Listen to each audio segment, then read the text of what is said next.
Hello বন্ধুরা, আজ আমি চলে এসেছি সেই জায়গাটি যেখানে আমার অনেক স্মৃতি জড়িয়ে আছে।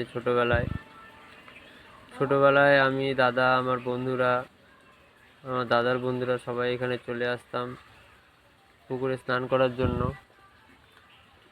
পুকুরটি খুবই বড় এবং জায়গাটিও খুব সুন্দর।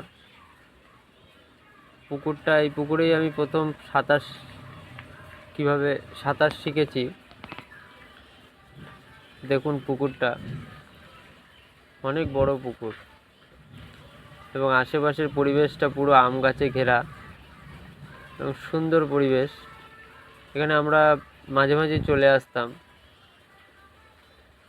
আর স্নান করতে নামতাম। প্রায় 1 ঘন্টা ধরে স্নান করতাম আমরা, লাফালাফি করতাম, বল নিয়ে ছোটাছুটি খেলতাম।